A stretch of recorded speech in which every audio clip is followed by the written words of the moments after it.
요한복음 16장 16절에서 24절까지 말씀 함께 보겠습니다. 조금 있으면 너희가 나를 보지 못하겠고 또 조금 있으면 나를 보리라 하시니 제자 중에서 서로 말하되 우리에게 말씀하신 바 조금 있으면 나를 보지 못하겠고 또 조금 있으면 나를 보리라 하시며 또 내가 아버지께로 감이라 하신 것이 무슨 말씀이냐 하고 또 말하되 조금 있으면이라 하신 말씀이 무슨 말씀이냐 무엇을 말씀하시는지 알지 못하노라 하거늘 예수께서 그 묻고자 함을 아시고 이르시되 내 말이 조금 있으면 나를 보지 못하겠고 또 조금 있으면 나를 보리라 하므로 서로 문의하느냐 내가 진실로 진실로 너희에게 이르노니 너희는 곡하고 애통하겠으나 세상은 기뻐하리라 너희는 근심하겠으나 너희 근심이 도리어 기쁨이 되리라. 여자가 해산하게 되면 그 때가 이르렀으므로 근심하나 아기를 낳으면 세상에 사람 난 기쁨으로 말미암아 그 고통을 다시 기억하지 아니하느니라. 지금은 너희가 근심하나 내가 다시 너희를 보리니 너희 마음이 기쁠 것이요 너희 기쁨을 빼앗을 자가 없으리라.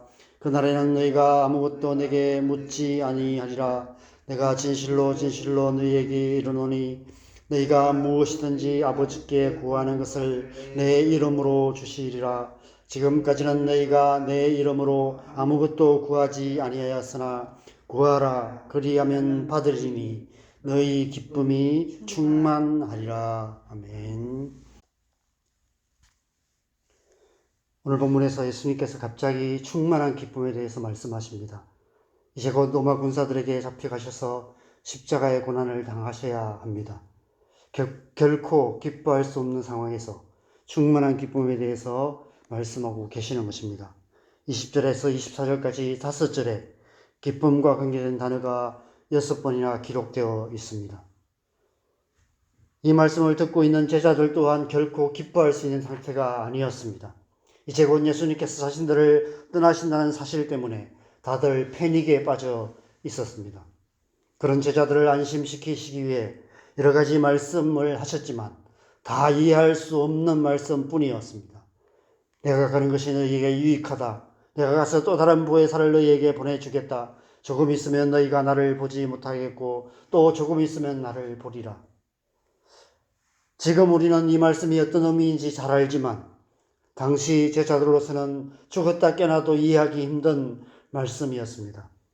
그들은 예수님께서 자신들을 떠나실 것은 알았지만 십자가에 못 박혀 죽으실 것이라고는 생각지도 못했고 죽음에서 부활하실 것도 하늘로 승천하실 것도 알지 못했습니다. 또 다른 보혜사가 오실 것이라는 말씀도 도무지 이해할 수 없는 말씀이었습니다. 또 다른 보혜사 성령이 있음도 들어보지 못했던 그들에게 이 말씀들은 하나같이 답 없는 수수께끼 같은 말씀들이었습니다. 마치 어린아이들에게 아기가 어떻게 태어나는지 아무리 설명해도 이해하지 못하듯이 지금 예수님의 제자들도 그런 상태였던 것입니다.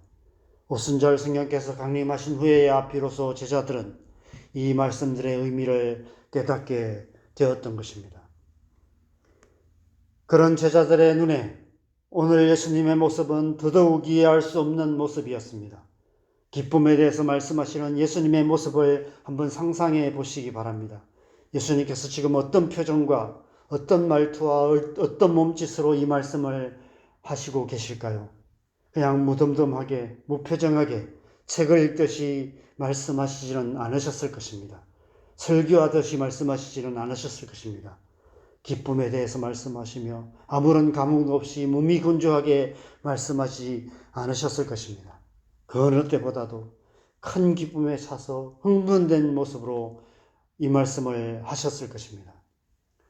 지금까지 예수님께서 기뻐하시는 모습을 많이 봤겠지만 아마도 오늘만큼 크게 기뻐하는 모습은 본 적이 없었을 것입니다.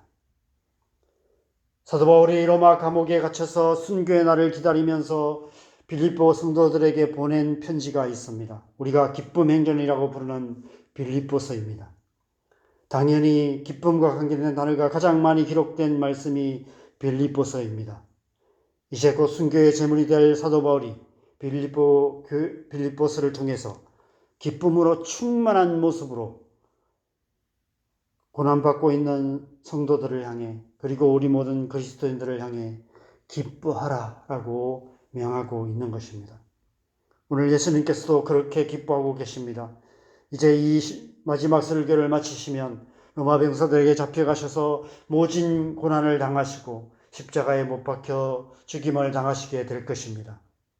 그런 일이 일어날 것이라고는 꿈에도 생각하지 못하고 단지 예수님께서 자신들을 떠나신다는 사실만으로도 근심에 쌓여있는 제자들을 향해 예수님께서는 그 어떤 때보다도 기쁨으로 충만하셔서 이 말씀을 선포하고 계시는 것입니다. 오늘 본문을 보면 기쁨을 선포하시는 예수님의 선포 사이사이에 애통, 근심, 고통이라는 단어들이 계속해서 나오고 있는 것을 보게 됩니다. 이 세상에서 우리의 인생이 이러합니다. 기쁨이란 아무 근심도 걱정도 없고 아무런 고통도 없는 상태를 말하는 것이 아닙니다. 이 세상을 사는 동안 우리는 애통과 근심과 고통의 파도가 끊임없이 밀려오는 것 같은 삶의 현실을 살아갈 수밖에 없습니다. 그럼에도 불구하고 하나님은 우리를 향해 기뻐하라 명하고 계십니다. 이유 없이 우리를 미워하고 박해하고 죽이려 드는 사람들 가운데서도 그럼에도 불구하고 서로 사랑하라 말씀하셨듯이 그럼에도 불구하고 기뻐하라 명하고 계시는 것입니다. 마치 어린아이가 태어나는 해산의 순간에 비유하시며 애통과 근심과 고통의 시간이 지나 새로운 생명이 탄생하는 것과 같은 기쁨에 대해서 말씀하십니다. 이제 곧 예수님께서 제자들에게 그리고 예수 그리스도를 믿는 모든 자들에게 그 기쁨으로 충만하게 하시겠다라고 약속하고 계시는 것입니다. 사도 바울 역시 로마 감옥에 갇혀서 죽음의 날을 기다리면서도 빌립보서 4장 4절에 이렇게 명하고 있습니다. 주 안에서 항상 기뻐하라. 내가 다시 말하노니 기뻐하라. 당시 로마 감옥은 오늘날처럼 그런 대로 살만한 곳이 아니었을 것입니다. 하루 세끼 밥 잘 먹여주고 운동도 시켜주고 기본적인 인권을 존중해주는 그런 곳이 아니었을 것입니다. 인간으로서의 최소한의 인격마저도 무시하는 그런 시대였습니다. 그 속에서 사도 바울은 분명 짐승 같은 대접을 받았을 것입니다.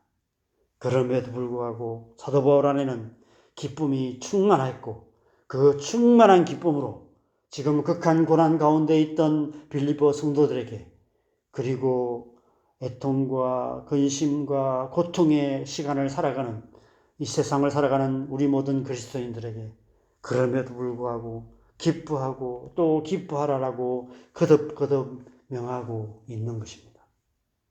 어떻게 기뻐하라고 말씀합니까? 주 안에서 항상 기뻐하라고 말씀하고 있습니다. 바로 오늘 예수님께서 말씀하시는 그 기쁨을 말씀하고 있는 것입니다. 우리가 주 안에서 항상 기뻐할 수 있는 것은 또 다른 보혜사 성령이 오셔서 우리 안에 세상이 줄 수 없는 기쁨을 주시기 때문입니다. 예수님께서 우리를 기쁨의 영으로 충만하게 하시기 때문에 언제 어디서 무엇을 하든지 그 어떠한 상황 속에서도 우리는 주 안에서 항상 기뻐할 수 있는 것입니다. 우리 안에 또 다른 보혜사 성령께서 오셔서 역사하실 때 예수님께서 요한복음 7장에서 나를 믿는 자는 성경의 이름과 같이 그 배에서 생수의 강이 흘러나오리라 약속하신 대로 우리 안에서 기쁨의 영이, 기쁨의 강물이 충만하게 흘러 넘치게 되는 것입니다. 그래서 우리는 주 안에서 항상 기뻐할 수 있는 것입니다. 그래서 우리는 애통과 근심과 고통으로 가득한 이 세상 한가운데서도 세상이 알 수 없는 기쁨으로 충만한 삶을 살아갈 수 있는 것입니다. 때론 우리의 삶에 애통과 근심과 고통의 파도가 휘몰아쳐 온다 할지라도 마치 산더미 같은 파도를 타면서 짜릿한 기쁨으로 환호하는 서퍼들처럼 그럼에도 불구하고 기쁨으로 충만한 삶을 살아갈 수 있는 것입니다. 그렇게 살아가는 것이 하나님의 백성의 삶인 줄 믿습니다. 예수님께서 지금 그 기쁨을 주실 것을 약속하고 계시는 것입니다. 이 약속이 저와 여러분을 향한 약속인 줄 믿습니다. 이 시간 저와 여러분 안에 예수님께서 약속하신 성령으로 충만한 은혜가 있기를 소망합니다. 그래서 우리 안에 기쁨의 영으로 충만하여서 오늘 하루도 우리가 애통과 근심과 고통이 가득한 이 세상 한가운데서도 주 안에서 항상 기뻐하는 삶을 살아가는 저와 여러분 되시기를 바랍니다. 그런 삶을 통해서 우리의 가정과 일터와 우리가 살아가는 이 땅 가운데 하나님 나라를 정언하는 예수님의 제자들로 살아가는 저와 여러분 되시기를 주님의 이름으로 간절히 축원합니다. 우리 함께 기도하겠습니다. 이 시간 우리 함께 기도하실 때 하나님 우리를 하나님의 영으로 충만하게 하여 주시옵소서. 무엇보다도 기쁨의 영으로 충만하게 하셔서 오늘 하루도 우리가 주님께서 약속하신 이 약속 가운데 살아가는 사도 바울이 우리를 향해서 권면했듯이 주 안에서 항상 기뻐하라 권면했듯이 오늘 우리 하루 우리의 삶이 주 안에서 항상 기뻐하는 삶 살아갈 수 있도록 기쁨의 영으로 주님의 영으로 우리를 충만하게 하여 주시옵소서. 함께 기도했으면 좋겠습니다. 기도하겠습니다. 하나님 아버지 우리를 주님 예수님의 제자들로 부르시고 하나님의 자녀로 이 땅을 살아가게 하셨는데 이 시간 우리가 하나님의 자녀로 하나님의 자녀답게 살아가기를 간절히 소망합니다. 그렇게 살아갈 수 있도록 우리 안에 성령을 부어주신 줄 믿습니다. 보혜사 성령께서 우리 안에 계셔서 항상 우리를 기쁨으로 충만하게 하시고 하나님의 나라로 우리를 인도하고 계심을 믿습니다. 이 시간 주님의 영으로 우리를 충만하게 하셔서 오늘 하루도 우리가 성령 충만하여서 삶의 모든 순간순간마다 그 어떤 상황 속에서도 흔들리지 않는 믿음으로 하나님 나라를 소망하며 주님이 주신 기쁨으로 충만한 하루 살아가게 하여 주시옵소서. 주 안에서 항상 기뻐하는 삶을 통해서 하나님의 나라를 살며 하나님 나라를 전거하는 주님의 백성으로 살아갈 수 있도록 은혜 베푸시고 함께하여 주시옵소서. 그렇게 살아가는 것이 하나님의 백성의 삶인 줄 믿습니다. 하나님의 백성으로서 하나님의 백성답게 살아갈 수 있도록 우리를 주님의 영으로 충만하게 하여 주시옵소서. 오늘날도 성령 충만하여서 삶의 모든 순간순간마다 주 안에서 항상 기뻐하며 하나님 나라의 백성으로 합당하게 살아갈 수 있도록 주님 역사하여 주시옵소서. 이 새벽에도 우리가 또 우리 계속해서 기도하는 기도 제목을 놓고 기도하겠습니다. 우리의 가정 가운데 하나님의 기쁨이 충만할 수 있도록 우리의 가정 안에 하나님 나라가 이루어질 수 있도록 믿지 않는 가족들이 속히 주님 앞에 나올 수 있도록 기도하십시다. 우리의 자녀들을 위해서 우리가 계속해서 기도하고 있습니다. 하나님께서 우리의 기도를 들으신 줄 믿습니다.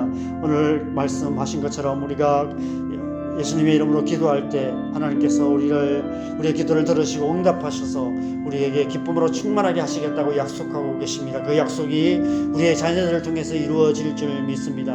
하나님 우리의 자녀들 자신의 약함과 세상의 죄악의 수능에 빠져 있는데 하나님 속히 구원하셔서 믿음의 반석 위에 세워주시고 주님의 부르심을 따라 살아가는 하나님의 사람으로 살아가는 모습들을 속히 보게 하여 주시옵소서. 우리가 믿음으로 우리의 자녀들 주님 앞에 올려드리며 기도하십시다. 하나님 교회 안에 새 일을 행하여 주시도록 온 성도들이 성령 충만하여서 하나님 나라를 살며 하나님 나라를 이루어가는 그런 교회 되게 하여 주시도록 기도하시고 이 나라의 민족 남가복이 하나 돼서 일방을 축복하는 통일한국이 이루어질 수 있도록 지금 전쟁이 계속 더 확대되고 있다는 소식들이 계속 들려오고 있습니다.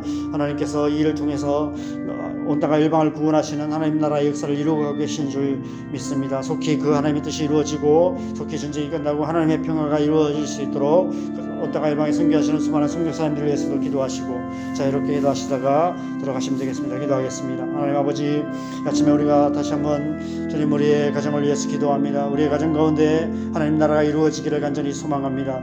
우리의 가정 가운데 하나님의 영이 역사하셔서 믿지 않는 가족들이 주님 앞에 나와 하나님 구원받고 하나님을 예배하는 기쁨이 충만할 수 있도록 주님 은혜 베풀어 주시옵소서. 우리 아버지 동생들 주님 조카들 하나님께서 기억하시고 이 모든 영혼들 불쌍히 여겨주셔서 속히 구원의 은혜 가운데 나오게 하시고 하나님으로 만나고 예수 그리스도를 말미암는 구원의 기쁨을 충만하게 맛보며 주님의 은혜 가운데 살아가는 그런 가정 될 수 있도록 주님 축복하시고 함께하여 주시옵소서. 하나님 또 멀어져 있는 우리 가족들 속히 주님 앞에 새롭게 회복되고 하나님의 은혜 가운데 살아갈 수 있도록 축복하시고 은혜 베푸시고 함께하여 주시옵소서. 우리의 자녀들 주님 앞에 올려드립니다. 우리의 자녀들이 자신의 약함과 세상의 죄악의 수렁에 빠져 있습니다.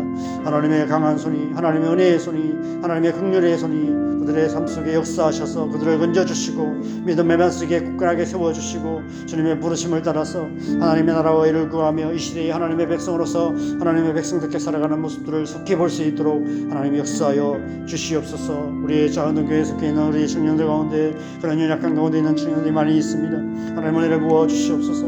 이 아이들을 불쌍히 여기시고 그 영혼들이 속히 하나님의 은혜 안에 나올 수 있도록 주님 역사하시고 성령의 은혜로 충만하게 역사하여 주시옵소서. 주옵소서. 우리 교회 공동체 안에 연애가 충만하기를 간절히 소망합니다. 은성들이 성령으로 충만하여서 하나님 주신 기쁨으로 충만하여서 하나님의 백성으로서 하나님의 백성답게 살아가고 우리의 삶과 우리의 기도를 통해서 하나님 나라를 이루어가는 하나님의 백성으로 살아갈 수 있도록 주님 역사하여 주시옵소서. 이 나라와 민족을 불쌍히 여겨주시고 하나님께서 붙들어 주시고 전함과 복이 하나 되어서 일방을 축복하는 통일왕국이 속히 이루어질 수 있도록 주님 역사하여 주시옵소서. 지금 전쟁이 계속해서 확대되고 있습니다.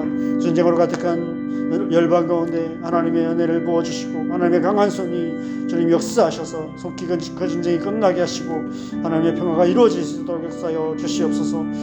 그 가운데서도 하나님의 백성으로 살아가고 있는 수많은 영혼들 하나님께서 불쌍히 여겨주시고 보호하여 주시고 인도하여 주시옵소서. 수많은 선교사님들 성령으로 기름 부어 주셔서 이 마지막 시대에 주님이 주신 사명 끝까지 잘 감당하여서 예수님이 다시 오시는 그날이 속히 올 수 있도록 주님 역사하시고 함께하여 주시옵소서. 오늘도 우리가 믿음으로 하나님 나라를 살며 하나님의 백성으로서 하나님의 백성답게 살아갈 수 있도록 주의 영으로 우리를 충만하게 하셔서 오늘도 기쁨으로 충만한 하루 살아가게 하여 주시옵소서. 이 하루의 삶을 주님 앞에 올려드립니다. 우리의 삶 속에 함께 하시고 인도하여 주시옵소서.